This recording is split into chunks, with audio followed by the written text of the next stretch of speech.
Hello, ladies and gentlemen. Welcome to how to use a protractor, how to read a protractor. So what I'm going to do here is try to show you how to use a protractor with a video. So here we go. All right.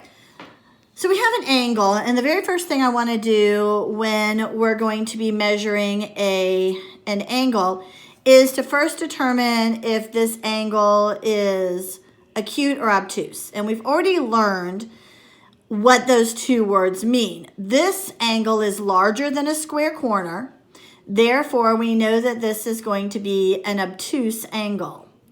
So I'm just going to write the word obtuse, and then I'm going to check when I get my measurement to make sure that that would be the measurement that would coincide with an obtuse angle. All right. Now we're going to be actually measuring angles in class when you come into school in class. What we do online on Canvas are going to be images that already have a protractor on them.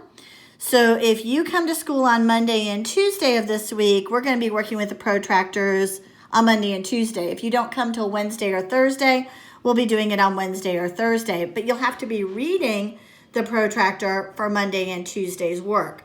So this is a protractor. It's a half circle. It's a semicircle.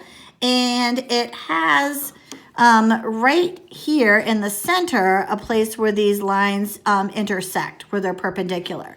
And you put that cross right on top of the vertex of your angle. Remember, an angle is formed by two rays, and where they meet, this point is the vertex. So I'm going to go ahead and line, that up. And then I want to make sure that I rotate my protractor so that one leg of the protractor is even with this zero line. Okay, so I don't want it to be just any old way. I need to line it up so that the zero is on, what I like to do is put it on the bottom leg of the ray, okay, the bottom ray. And then where the other ray crosses is going to be my measurement. So I'm going to start here, and I have numbers. This says 180, this says 0. I want to measure how large this arc is. So I'm not going to start with 180 and count backwards. I'm going to start with 0, and count forwards. So this would be 10 degrees, 20 degrees, 30 degrees, 40 degrees. You see what I'm doing? I'm going to keep going because this is where I'm going to end up. This is 90 degrees. And where this ray crosses is halfway between 70 and 60. Does that make sense? How do I go from 90 to 70 and 60? Oh, look what I have to do. Once I get to 90, I have to come up here, and it continues with 100, 110, 120. So it's getting bigger. If I went halfway across, remember that the measurement for a straight angle is 180. So you have to be thinking about these numbers as you go. You just can't go across and go, oh, this is halfway between 60 and 70. That wouldn't make sense because it's larger than a right angle. So I'm going across, and this is between, it's between 110 and 120. But there's no number there. What's halfway between 110 and 120? Well, what's halfway between 10 and 20? If I can't figure that out, I'm just going to count. Okay, I should know, though, that halfway between 110 and 120 is 115.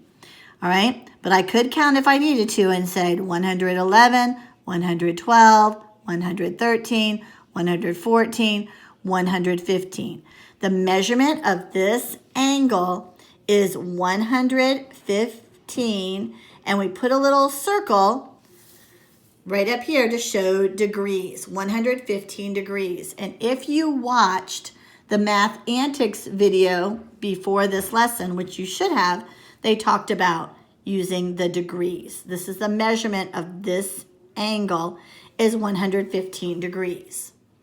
All right, let's try I'm gonna come over this way. Let's try this one on the bottom. All right, this looks like it's smaller than a right angle. So I'm saying that this is an acute angle. Now, let me go back here again, because remember we were talking about how I was going to check to make sure that this was obtuse. Remember, obtuse angles are between 90 and 180 degrees. Is 115 between those two numbers? It is. That makes sense. All right, let's go back to this acute angle. So I'm going to measure this acute angle. I'm going to place my protractor. Remember, we're going to do this in class, so you'll learn exactly what to do. I'm going to read it right now. Where the angle crosses, it's going to be, if it's acute, it's going to be less than 90. So I start with a 0, and I'm going to go, here's 70, here's 80. What's halfway between 70 and 80? That would be 75. 75 degrees. Why can't it be 105? Well, it can't be 105 because we said this is an acute angle. And remember, acute angles are between 0 and 90 degrees. Okay? Between them, which means that you can only go up to 89 degrees. If you get to 90, it's a right angle. Okay? So it's less than 90, greater than 0. All right, one more. This last one here is obviously obtuse, which means that my answer has to be between 90 and 180. The angle gets placed on it. I read it across. This is at 140. It's not 40, it's 140. 140 degrees. Why is it not 40 degrees?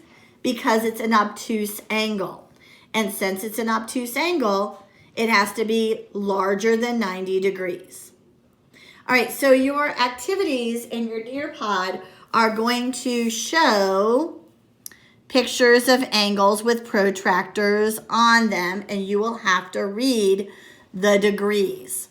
First step always, determine whether it's acute or obtuse. Once you do that, then you can figure out, does it make sense? This is 115 over here. That means it's got to be obtuse. This is 75 down here. That means it's got to be acute. And this one right here is right on 90. This is a right angle. And all right angles measure what? 90 degrees.